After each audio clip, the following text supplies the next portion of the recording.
Ok, on a Nad67 qui pose une question. Elle demande comment casser une boucle de je le quitte, il revient, je le quitte, il revient, etc.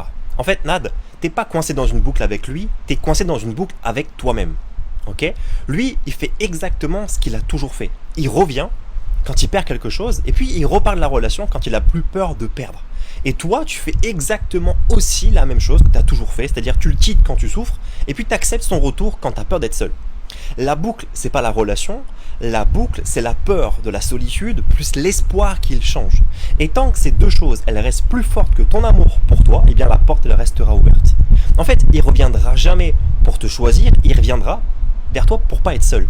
Et ça, c'est différent parce que un homme qui te choisit, il va couper tout ce qui met la relation en danger. Alors qu'un homme qui ne te choisit pas, il garde toujours une porte de sortie ouverte. Site de rencontre, discussion un peu floue, amis, relations bancales. Donc la vraie question, c'est pas comment casser cette boucle, la vraie question c'est qu'est-ce que tu crois perdre si tu le perds lui? Est-ce que c'est l'amour? Non, parce que tu l'as jamais vraiment reçu.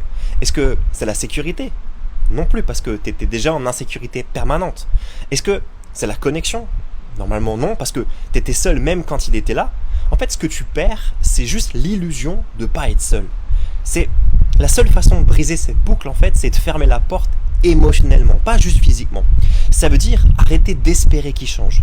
Retirer ton énergie de cette histoire, faire le deuil du fantasme de qui il n'est pas en fait. Revenir à toi, reconstruire ton estime, ton axe et apprendre à tenir un nom ferme jusqu'au bout. Sinon, tu vas retomber et c'est pas de l'amour ou c'est pas de la peur en fait.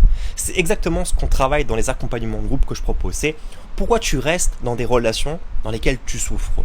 Pourquoi ton corps il se réattache même quand ta tête elle sait que c'est toxique. Et comment reprogrammer ton système d'attachement pour choisir autre chose que cette souffrance. Et comment tenir tes standards pour pouvoir quitter un homme qui n'est pas prêt et avoir un homme qui s'engage. Pas juste pour comprendre, mais pour te transformer. Ça fait du sens que je te partage ici. Abonne-toi à ce compte, je te partage du contenu au quotidien pour comprendre les dynamiques des relations.